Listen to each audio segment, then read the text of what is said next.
Hello student, हम पढ़े थे क्लास 11th में some basic mathematical tools. Okay, और ये भी जो हमारा एडिशनल चैप्टर है, मतलब ये कोई बुक में हमको एक चैप्टर बना हुआ नहीं दिया है ना। ये बीच बीच में कुछ कॉन्सेप्ट, मैथमेटिकल कॉन्सेप्ट दूसरे चैप्टर्स में मिक्स है, तो उसको हम एक अलग चैप्टर करके पढ़ रहे हैं ना।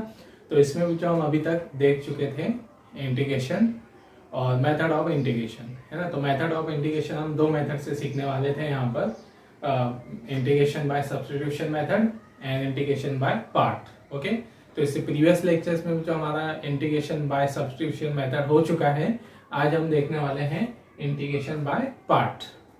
ओके, तो इंटीग्रेशन बाय पार्ट जो मेथड है जो वो कब यूजफुल है ना, जब हमें दो फंक्शन के प्रोडक्ट का इंटीग्रेशन करना हो। दो फंक्शन के प्रोडक्ट का मतलब ये इस तरह से, ऐसा इनको इंटीग्रेट करना हो, है ना।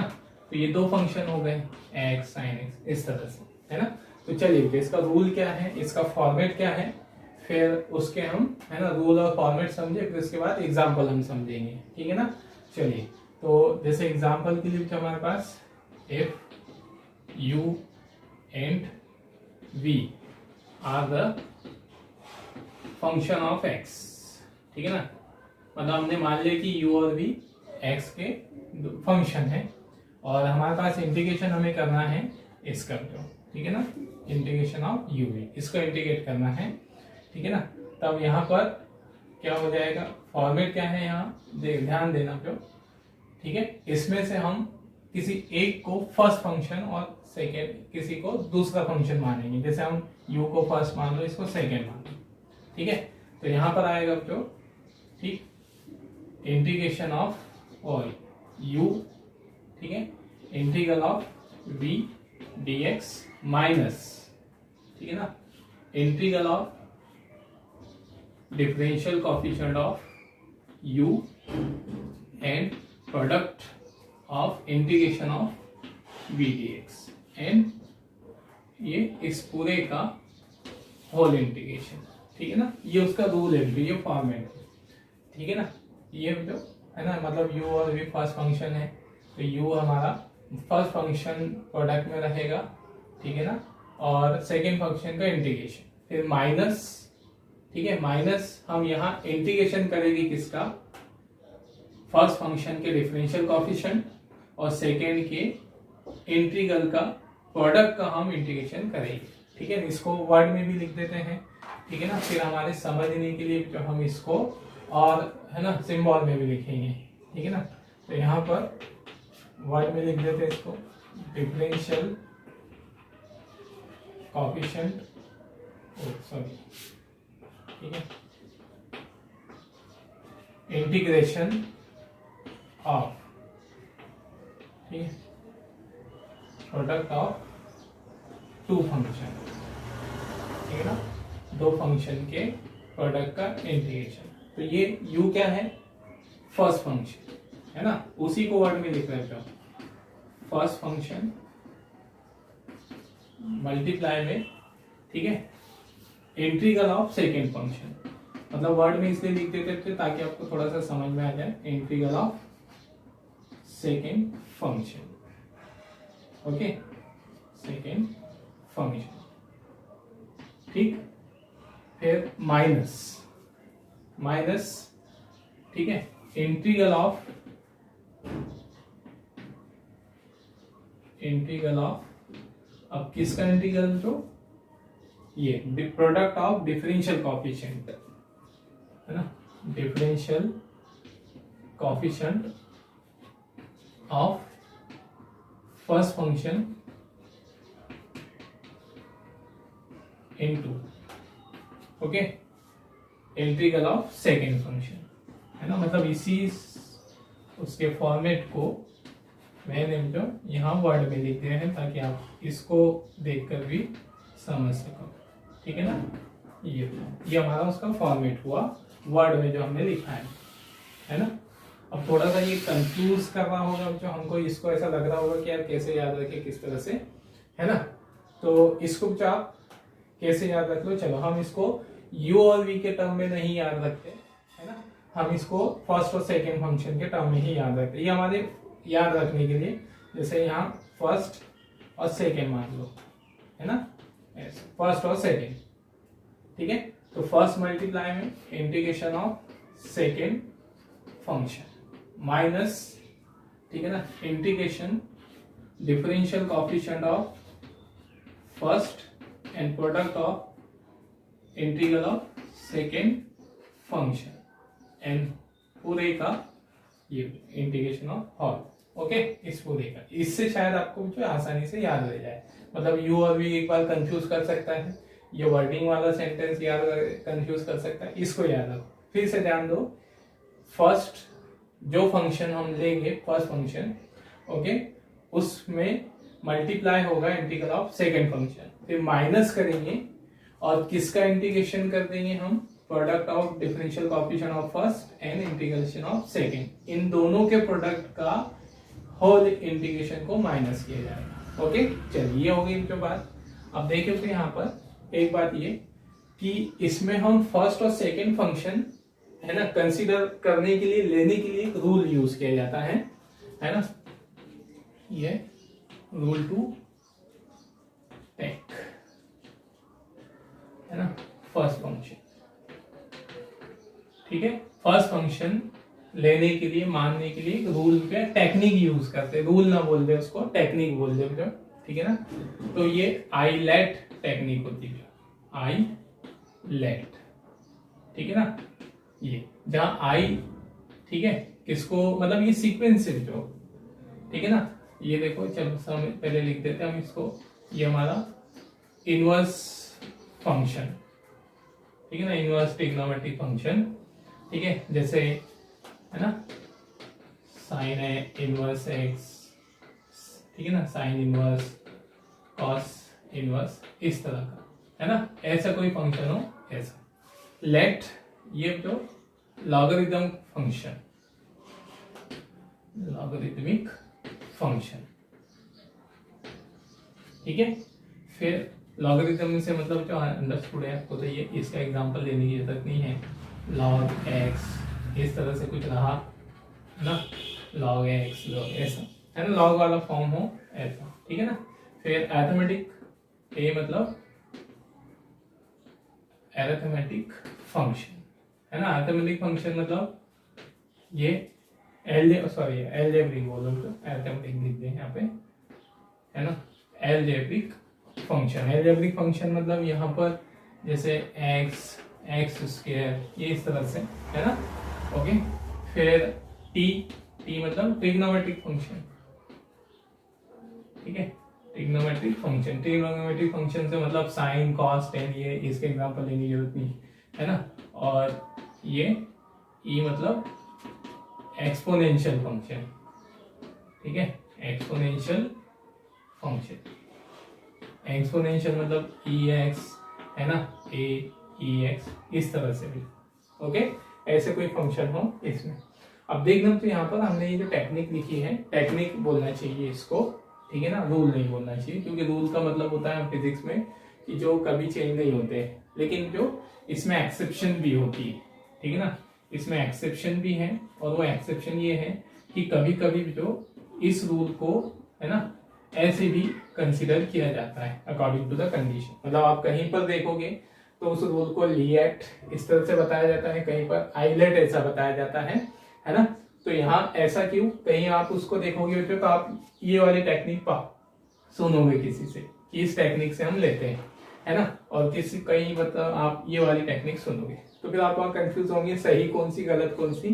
तो एक्चुअल में जो अकॉर्डिंग टू द कंडीशन दोनों ही सही है ना, दोनों ही सही है। मतलब यहाँ पर ये टेक्निक है, ये कोई मैथमेटिशियंस के थ्रू बनाया गया परफेक्ट रूल नहीं है कि आपको इसी के अकॉर्डिंग लेना पड़ेगा। According to the condition, according to the question, हम इसमें थोड़े से हमारे अकॉर्डिंग चेंज कर सकते हैं, किसको फर्स्ट लेना बेटर रहेगा, किससे इजी कैलकुलेशन हो जाएगा, ये बात है ना। तो एक्चुअल में मुझे ये मैथ्स के रूल है, पूरे मैथ्स में आप ज्यादा डिटेल में सीखोगे। यहाँ हमको इंटीग्रेशन का एक, है ना, जनरल सा यूज होता है फिजिक्स में, ठीक है ना, हल्के हल्के से इंटीग्रेशन यूज में लाए जाते हैं, तो इसलिए हम यहाँ उसके कुछ जनरल से, है ना, एग्जाम्पल देखेंगे। कोई हायर लेवल के, टफ लेवल के उसके इंटीग्रेशन के हम एग्जाम्पल नहीं देखेंगे। ओके, चलिए, तो ये था जो हमारे पास उसका फॉर्मेट। हम इसको एग्जांपल से भी समझते हैं। पहले आप इतने को नोट कर लीजिए कि अगर हमें by product integration by path method कब यूज होती है, प्रोडक्ट दो फंक्शन का प्रोडक्ट हो तब यूज में लाई जाती है। और ये उसका फॉर्मेट यूज कर देना है ना, कैसे नोट करोगे, ये ऐसा है ना। फिर उसके बाद ये रूल नहीं लिख देते हम, इसको टेक्निक लिख देते हैं। टेक्निक इसके लिए बेटर वर्ड रहेगा, टेक्निक, ठीक है, to take first function, okay ना। चलिए ये नोट कर दीजिए तो फिर हम इसके एग्जांपल देखते हैं।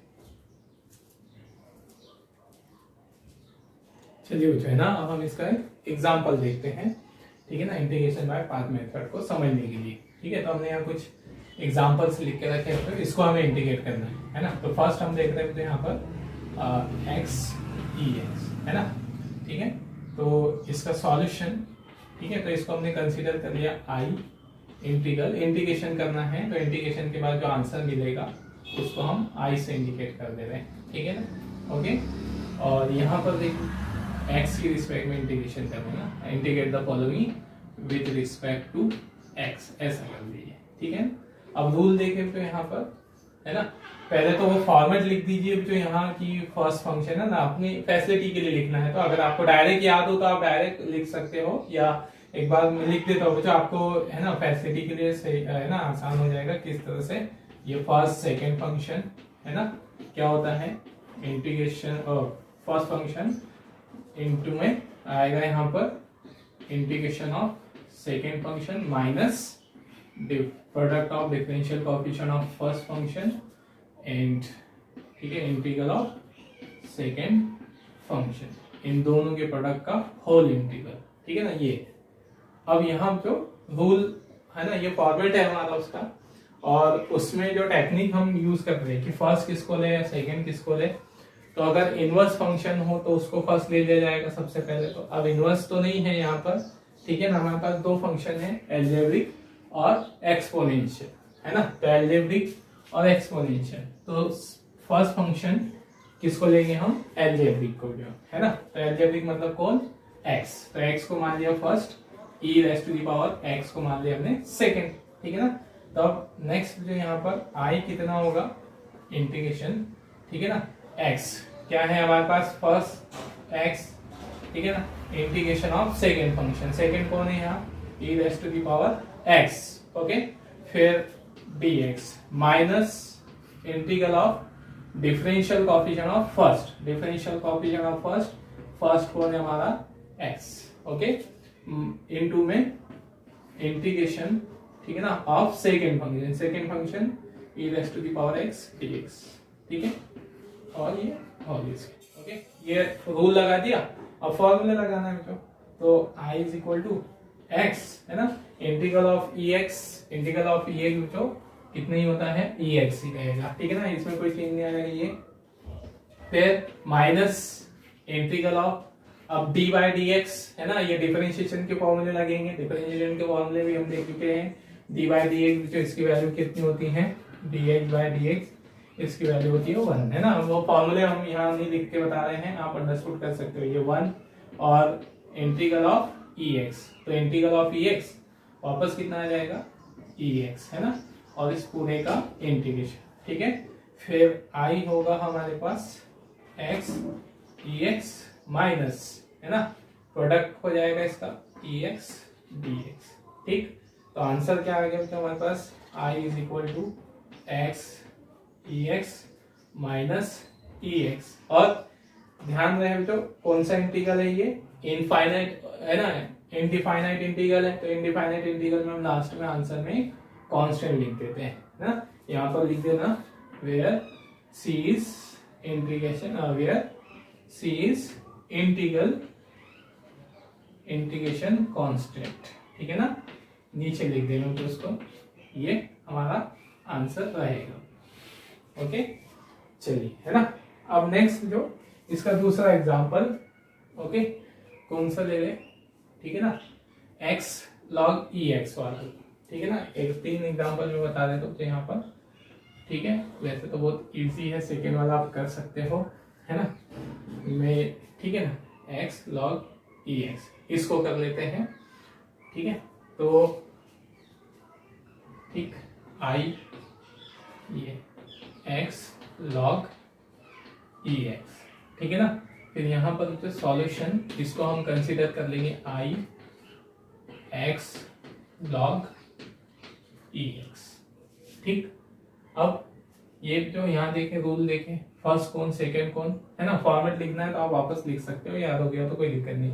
तो फर्स्ट किसको लेंगे जो लॉगरिथम को, है ना। लॉगरिथम में आ रहा है पहले, मतलब दो फंक्शन है हमारे पास, अलजेब्रिक और लॉगरिथम। तो किसको लेंगे हम यहाँ लॉगरिथम फंक्शन को, मतलब फर्स्ट हम ये फर्स्ट हो गया और एक्स वाला हमारा सेकेंड हो गया, ठीक है। ये ऐसा लिखने की जरूरत नहीं होती है, इसको फर्स्ट और इसको सेकेंड अंडरस्टूड है। तो अब देखो आई कितना हो जाएगा, फर्स्ट फंक्शन है ना log e raised to the power x, log e x integral of x dx, ठीक है। फिर minus integral of product of differential coefficient of first, differential coefficient of first आ जाएगा यहाँ पर log e x, है ना, इंटीग्रल ऑफ, ठीक है, सेकेंड कौन है हमारे पास x dx, और इस पूरे का इंटीग्रेशन, ओके। ये है ना, ये हमने लगा दिया रूल। अब फॉर्मूले लगाते जाना है, log e x, ठीक है ना।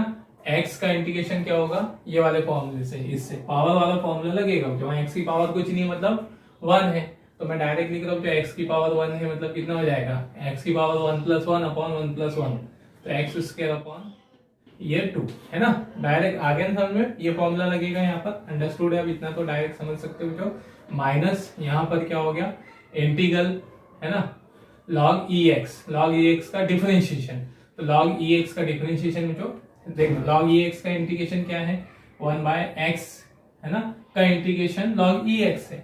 log e x का डिफरेंशिएशन करेंगे तो वापस 1/x मिलेगा, ऐसे भी याद रख सकते हो। तो 1/x और इसका x स्क्वायर का डिफरेंशिएशन किया इसका, है ना, तो x/2 आ गया हमारे पास, और इसको पूरे का इंटीग्रेशन, ठीक है ना। फिर i होगा हमारे पास log e x, ठीक, x² 2 माइनस, है ना। अब यहां से देखो जो 2 जो है वो बाहर हो जाएगा, कांस्टेंट है ये, तो ये 2 इंटीग्रेशन में क्या बचेगा, x से x कैंसिल, x dx, है ना, ये x से एक पावर कैंसिल हो जाएगी x, ठीक है ना। वही फॉर्मूला लग जाएगा फिर यहाँ पर i log e x² 2 minus 1/2, और इसका फॉर्मूला होगा x² 2, है ना। ये x का इंटीग्रेशन ये होगा। अब इसको आप थोड़ा सा अपने हिसाब से और सिंप्लीफाई कर सकते हो, तो कर दो। तो जैसे यहाँ कॉमन क्या दिख रहा है हमको, x² 2 दोनों में कॉमन है, तो यहाँ पर आ गया log e x माइनस 1/2, ये हमारा आंसर होगा, ठीक है। तो ये रहेगा बच्चों सेकेंड का सॉल्यूशन, ठीक है ना। इसको नोट कीजिए बच्चों, फिर हम थर्ड आगे देखते हैं, ओके। चलिए बच्चों ना, अब हम इसके और आगे के सॉल्यूशन देखते हैं ना। तो थर्ड का सॉल्यूशन देखिए, थर्ड है हमारे पास ये x² cos x, ठीक है ना। सॉल्यूशन इसका हम कर रहे हैं, इसको हमने i से इंडिकेट कर दिया, इसके इंडिकेशन को x² cos x dx, है ना। ये फॉर्मेट लिखा हुआ है जो एज इट इज पहले से, है ना, ठीक है। इसको हमने रब नहीं किया, ठीक है। अब देखो यहाँ पर क्या हो जाएगा i, अब फर्स्ट फंक्शन सेकेंड फंक्शन कौन लेंगे यहाँ पर, है ना। तो अलजेब्रिक में जो ये अलजेब्रिक मतलब जो x है, x की पावर है 2x + 3 ऐसे कुछ जो हो, उसको फर्स्ट लेंगे हम, और cos जो है ये ट्रिग्नोमेट्रिक हो गया तो उसे सेकेंड लेंगे, है ना। तो फर्स्ट फंक्शन हमारा ये हो गया अलजेब्रिक, और ये cos x सेकेंड फंक्शन हो गया हमारा, ठीक है। इस रूल के अकॉर्डिंग जो अब आप यहाँ पर, ठीक है, क्या लिखोगे इसका integration, i = integral of, sorry, है ना, ये x² integral of cos x dx minus, ठीक है ना, differential coefficient of first function, differential coefficient first function कौन है हमारे पास x², और integral of second function cos x dx, okay. फिर इस पूरे का इंटीग्रेशन, ये लगा दिया बच्चों हमने यहाँ पर एक्सप्रेशन, ठीक है ना, रूल लगा दिया। अब फॉर्मूले लगाते चले, i = x² ठीक है। कॉस का इंटीग्रेशन देखें यहाँ से, कॉस का साइन एक्स, मतलब जो हमको यूजफुल फॉर्मूले वही हमने लिखे हैं, बहुत सारे फॉर्मूले होते हैं जो यहाँ पर, तो ये साइन एक्स हो गया। ओके, माइनस यहाँ देखे तो एक्स स्क्वायर, यहाँ डिफरेंशिएशन का कौन सा फॉर्मूला लगेगा, ये D by D X, X की पावर एन वाला, तो ये होता है N X N minus one, ये वाला फॉर्मूला मैंने उधर लिख दिया है, यहाँ समझ जाना उससे। तो कितना हो जाएगा यहाँ पर, एक्स स्क्वायर को आप देखोगे, एक्स स्क्वायर का तो पावर पहले मल्टीप्लाई में आएगी, पावर कौन है यहाँ 2 है, मल्टीप्लाई में आएगा, फिर जो वेरिएबल है उसकी पावर एक माइनस हो जाती है, कम हो जाती है, तो 2 माइनस 1, तो कितना बचेगा 2x बचेगा, तो इसको 2x लिख दिया, ठीक है ना।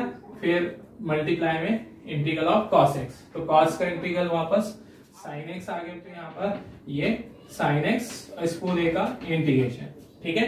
अब देखें इसको, I इज इक्वल टू यहाँ एक्स स्क्वायर साइन एक्स है ना।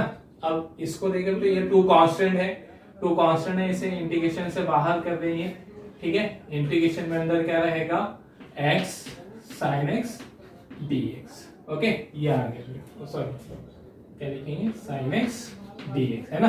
अब ये देखिए तो इसका है ना, मतलब ऐसी कंडीशन भी आ सकती है कि हमको एक ही इसमें तो इंटीग्रेशन में कई बार डिफरेंट है ना, integration by part method apply करनी पड़ सकती है, मतलब मल्टीपल टाइम्स ऑफ हम वो मेथड भी अप्लाई करनी पड़ सकती है। देखो यहाँ तक सॉल्व करके आ गए हम, लेकिन अब हमारे पास वापस एक इक्वेशन बन गई एक्स साइन एक्स, मतलब फिर से हम यहाँ पर इंटीग्रेशन बाय पार्ट मेथड लगाकर इसको लास्ट तक जो इंटीग्रेट करके आंसर निकालेंगे, है ना। यहाँ तक नहीं छोड़ सकते क्योंकि यहाँ अभी भी इंटीग्रेशन बचा हुआ है जो, ओके। चलिए तो हम इसको और आगे बढ़ाते हैं, ठीक है ना। ओके, देखिए फिर इसको हम आगे बढ़ा रहे हैं, आई जो हो जाएगा है ना, फर्स्ट टर्म तो एज इट इज लिखा जाएगा एक्स स्क्वायर साइन एक्स, ठीक है ना। इसको थोड़ा सा छोटे भी लिखते हैं तो हम यहाँ पर ना उधर जाएगा, I X square sine X, ये तो first term as it is, minus ये जो 2 है ये मल्टीप्लाई में ही रहेगा, है ना। तो उसके अंदर अब वापस फर्स्ट किसको लोगे आप, एलजेब्रिक वाले को, x को फर्स्ट ले लोगे, तो x integration of sine X, sine second function कौन हो गया अब यहाँ पे वापस, अगेन ये फर्स्ट और ये सेकेंड, है ना। तो ये कितना हो गया sine x dx minus integral of, ठीक है ना, डिफरेंशियल कोएफिशिएंट ऑफ, चलो भैया नीचे लिखता हूँ तो इधर जगह कम पड़ी आएगी, यहाँ लिखता हूँ, ठीक है ना, उधर हमको उसको रब नहीं करना है, तो डिफरेंस, ठीक है ना, इंटीग्रल ऑफ, ठीक है, minus integral of product of differential coefficient of first, इसका डिफरेंशियल कोएफिशिएंट x, ठीक है, integral of sine x dx, okay, और इसका होल इंटीग्रेशन, है ना। ये इसी की बात कर, जो साइन जगह नहीं थी इसलिए नीचे लिखा हमने, ध्यान रखना, i is equal to X square sine X minus 2, ये जो 2 है ये पूरे के मल्टीप्लाई में तो इस पूरे के, है ना। तो x साइन का क्या हो जाएगा वापस, माइनस कॉस एक्स, तो माइनस कॉस एक्स माइनस, ठीक है। अब यहाँ x का डिफरेंशिएशन, ठीक है, x का डिफरेंशिएशन x के रिस्पेक्ट में 1 होता है, ठीक है, और साइन x का वापस अगेन कितना होगा तो माइनस कॉस एक्स dx, है ना ये, ओके। फिर x square sine X minus 2, okay, तो माइनस 2 अभी हम मल्टीप्लाई नहीं कर रहे हैं माइनस से, ये 2 को एज इट इज रहने दे, माइनस एक्स कॉस एक्स, फिर ये इंटीग्रेशन, ये माइनस बाहर आ जाएगा इंटीग्रेशन से, प्लस हो जाएगा, यहाँ बचेगा तो कॉस एक्स, है ना, dx, ठीक, x square sine X minus 2, okay, 2 minus x cos x plus cos x का इंटीग्रेशन कितना होगा साइन एक्स, है ना। ये फॉर्मूला पूरी तरह से हम लगा चुके हैं, मतलब अब इंटीग्रेशन टर्म खत्म हो चुका है यहाँ से ना, ये सब। फिर कितना हो जाएगा, i is equal to X square sine X, है ना। ये 2 को मल्टीप्लाई करके लिख दो आगे, ये जो -2 है ना, तो ये minus minus plus 2x cos x, ठीक है। और ये इधर जो माइनस माइनस 2 sin x, ठीक। तो ये रहेगा हमारा आंसर, है ना। फिर इसको आप आगे और सिंप्लीफाई करना चाहते हो तो sin x और ये सब कॉमन निकाल के आप और बढ़ा सकते हो, है ना। और इनडिफाइनाइट इंटीग्रल है तो लास्ट में यहाँ पर इसमें क्या ऐड कर दोगे, है ना, इंटीग्रेशन कांस्टेंट। ये रहेगा हमारा आंसर। यहाँ लिख देना where c is integration constant. Okay, तो ये रहेगा आपका इसका सॉल्यूशन। आप इतना नोट कीजिए, फिर हम नेक्स्ट वाला देखते हैं। ओके, चलिए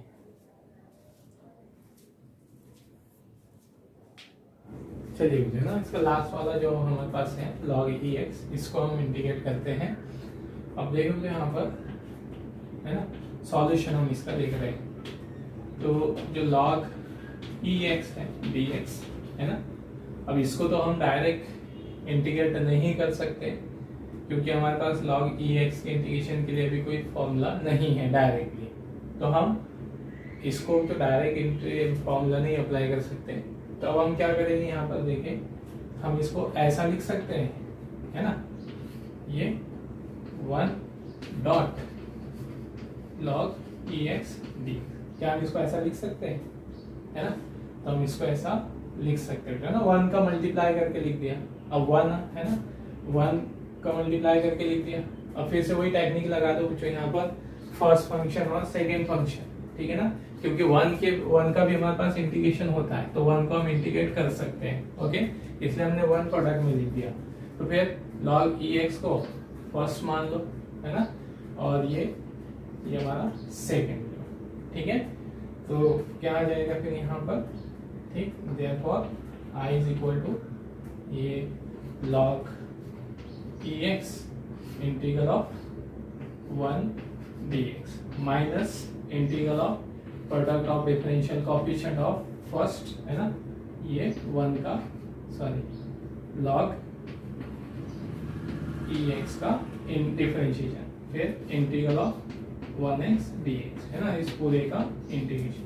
ओके, तो अब यहाँ से तो 1, है ना, log ex, ठीक है, इसका इंटीग्रेशन कितना होता है 1 माइनस, ठीक है ना, D by D x, log ex का डिफरेंशिएशन, log ex का डिफरेंशिएशन 1 बाय एक्स होगा, 1 बाय एक्स, ठीक है ना।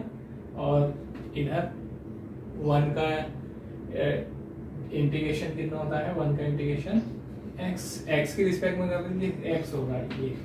ओके, ये आ गया हमारे पास। तो i हो गया, तो ये 1 is equal to log ex into में x, और इधर माइनस ये क्या हो गया, x से कैंसिल, इंटीग्रेशन में बचा यहाँ पर 1 dx। तो i रहा log ex x माइनस इसका इंटीग्रेशन वापस x, ठीक है। तो x कॉमन निकाल कर लिख दे यहाँ, x log ex माइनस, ये रहेगा हमारा आंसर। ओके, चलिए फिर ना इसको नोट कीजिए, फिर हम डिफाइनाइट इंटीग्रल के कुछ एग्जांपल देखते हैं। ओके, चलिए फिर ना अब हम कुछ एग्जांपल डिफाइनाइट इंटीग्रल के भी देखते हैं, है ना। ओके, चलिए यहाँ हमने कुछ एग्जांपल लिखे हैं जो, ओके, फर्स्ट एग्जांपल है हमारा, है ना, ये सब लिखे, इनको हम सॉल्व करके देखते हैं। डिफाइनाइट इंटीग्रल हम देख चुके हैं, ठीक है, जिनकी लिमिट्स दी होगी तो इंटीग्रल पे, वो डिफाइनाइट इंटीग्रल होती है, उनकी पहचान ये है ना।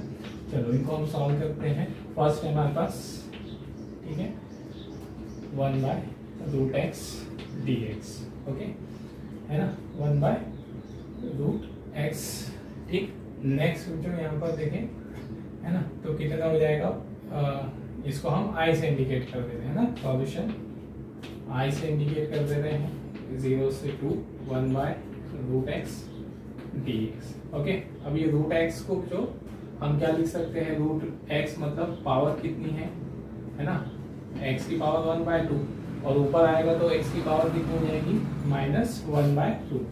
तो आई को जो हम लिख सकते हैं, ठीक है ना, 0 to 10, है ना, ये 1 बाय रूट एक्स को हम लिख सकते हैं एक्स की पावर -1/2 dx। ओके, अब यहाँ पर ये पावर वाला फॉर्मूला लग जाएगा, एक्स की पावर ये वाला है ना। आप चाहे तो फॉर्मूला यहाँ लिख सकते हो, डायरेक्ट लिखा हो जो आई होगा हमारे पास, ठीक है। फॉर्मूला लगाने पर ऐसे तरीका क्या है कि फॉर्मूला लगा देते हैं हम, तो एक्स की पावर कितनी हो जाएगी -1/2 + 1 अपॉन में -1/2 + 1, और फॉर्मूला लगाने के बाद बड़ा ब्रैकेट लगाकर ये लिमिट उसके ब्रैकेट पे यहाँ लिख देते, ठीक है ना। अब इसको सॉल्व करो, क्या आंसर आएगा, i = ठीक है, x की पावर कितनी हो जाएगी, x की पावर जो यहाँ 1/2 है ना, -1/2 + 1/2, उसको सिंप्लीफाई करोगे तो x की पावर 1/2 हो जाएगी, ठीक है। फिर नेक्स्ट अपॉन में v 1/2 आया ना समझ में, जो मतलब ये 1 में से -1 तो हाफ जाएगा तो हाफ बचेगा, है ना। ऐसे भी समझ सकते हो, लिमिट लिख दो उसकी 0 से कितनी है 2 है, ठीक है। अब i हो गया हमारे पास कितना, ये 1/2 ऊपर इन्वर्ट हो जाएगा तो यहाँ पे तो मल्टीप्लाई में आ जाएगा, बाहर लिख दिया उसको 2x raised to 2 अब इसके बाद क्या करते हैं हम, जो अपर लिमिट है वेरिएबल की जगह एक बार अपर लिमिट रख देंगे, फिर उसमें वेरिएबल की जगह लोअर लिमिट रख के माइनस कर देते हैं, है ना। तो 2 यहाँ पर जो वेरिएबल की पावर है ना, x के बदले हम क्या लिख देंगे अपर लिमिट उसकी पावर 1/2 माइनस वेरिएबल की जगह एक बार लोअर लिमिट रखते हैं, तो x 0 की पावर 1/2 है ना, ये भी तो ओके। फिर यहाँ से सिंप्लीफाई कर ले, ये हो जाएगा 2 और √2 और इसकी वैल्यू जो कितनी होगी 0 होगी, तो आंसर आ गया हमारा है ना रूट, ओके। ये रहेगा हमारा आंसर, ओके। चलिए इसको नोट कीजिए जो, फिर हम नेक्स्ट एग्जांपल देखते हैं, ओके।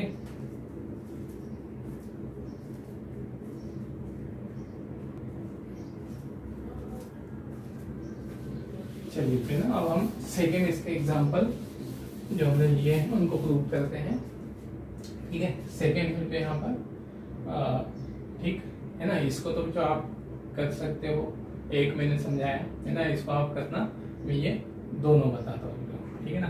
थर्ड वाला मैं कर रहा हूँ यहाँ पे, तो इसको हमने मान लिया आई, ठीक है, R1 R2 K Q1 Q2 upon R² dr, okay. मतलब जो ये इलेक्ट्रोस्टैटिक फोर्स का फॉर्मूला है, तो यहाँ K Q1 और Q2 चार्ज की वैल्यू होती है, तो ये दोनों कांस्टेंट रहेंगे, तीनों कांस्टेंट रहेंगे K Q1 Q2, तो कांस्टेंट जो है वो इंटीग्रेशन से बाहर आ जाएगा, तो K Q1 Q2 ये इंटीग्रेशन से बाहर, इंटीग्रेशन में सिर्फ क्या रह जाएगा वेरिएबल, मतलब R यहाँ डिस्टेंस है, डिस्टेंस के रिस्पेक्ट में हम इंटीग्रेशन कर रहे हैं, तो वेरिएबल यहाँ डिस्टेंस हो गई R² dr, लिमिट रहेगी यहाँ R1 से R2, ठीक है। इसको जो I है ना K Q1 Q2, ठीक है, यहाँ से फॉर्मूला लगा दोगे अब, तो R² वाला फॉर्मूला लगेगा ये वाला, है ना, तो कितना होगा R2 पावर 2 + 1 अपॉन में 2 + 1, और फिर ब्रैकेट लगा के उसकी लिमिट लिख देते हैं हम R1 R2, ठीक है ना। I = होगा हमारे पास K Q1 Q2 है ना, ये R³ अपॉन में Q, इधर R1 R2, ठीक है ना। इसके बाद तो सॉरी तो एक मिनट, यहाँ R की पावर कितनी है ना, हमने गलती कर दी, R की पावर जो अपॉन में है, तो अपॉन में है तो वो पावर कितनी हो जाएगी उसकी माइनस, है ना। यहाँ एक स्टेप बढ़ा दीजिए, जैसे Q1 Q2 इंटीग्रल में रह जाएगा R1 ये 1/R² dr, है ना, ये रह जाएगा। तो R को आप ऊपर ले जाओगे तो उसकी पावर कितनी हो गई -2, सॉरी यहाँ -2 आएगा, तो -2 + 1 -2 + 1, तो -2 + 1 यहाँ क्या ही बचेगा -1, है ना। चलिए ये हमारी गलती हो गई थी, गलत लिख दिया था हमने, सुधार लेते हैं इसको, ठीक है ना। तो R की पावर -1 और ऊपर अपॉन में भी -1, ये लिमिट आ गई R1 और ये R2, ठीक है। तो ये अपॉन में माइनस है तो पूरा टर्म माइनस हो जाएगा, है ना। तो I - K Q1 Q2, और यहाँ क्या बचेगा आर की पावर -1, तो आर की पावर -1 बचेगी, उसको अपॉन में हम क्या लिख सकते हैं 1/r, ठीक है ना, अंडरस्टूड है।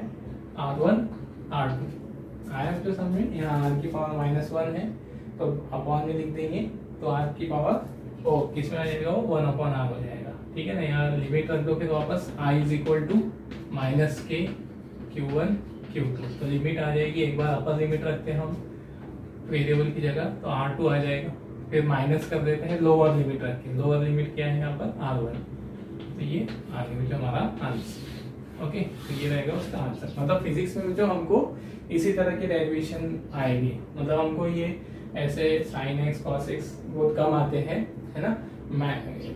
फिजिक्स में हमको डिफाइनाइट इंटीग्रल का यूज इस तरह के डेरिवेशन फाइंड करने में ही होगा जाना। ओके, चलिए देखिए फिर से देखिए, है ना, फोर्थ वाला भी देख लेते हैं।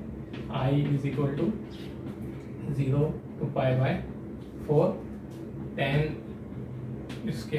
x dx, है ना।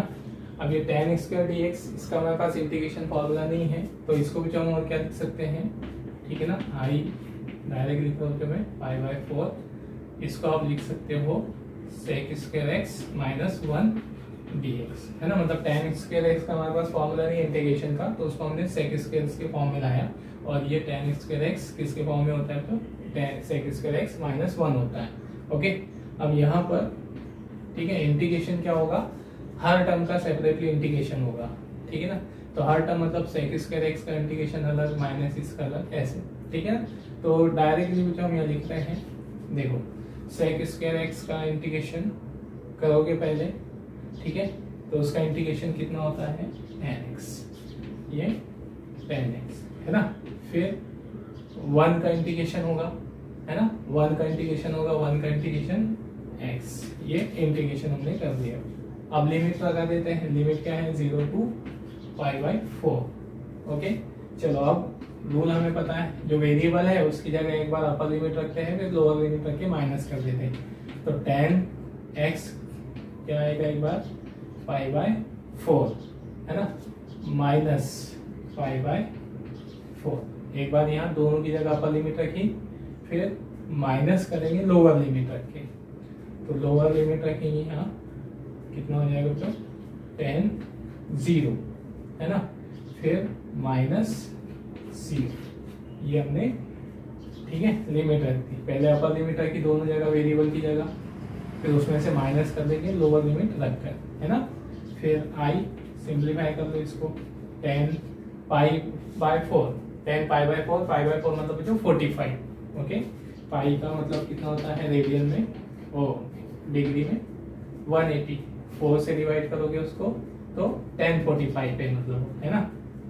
तो tan 45 की वैल्यू कितनी होती है 1, तो ये 1 हो गया, -π/4 इधर, ठीक है ना, tan 0 की वैल्यू 0, ओके, ब्रैकेट भी ओपन कर दो, 0 की वैल्यू 0, तो ये +0, तो आंसर क्या ही बचेगा I = 1 - π/4, ये रहेगा हमारे पास इंटीग्रेशन, है ना, एग्जाम्पल ऑफ डिफाइनाइट इंटीग्रेशन, ठीक है ना। मतलब ये जो जनरल से हमको इसी तरह से यूज करना है आगे फिजिक्स में, तो हमने सिंपल एग्जाम्पल उसके देखे हैं, ठीक है ना।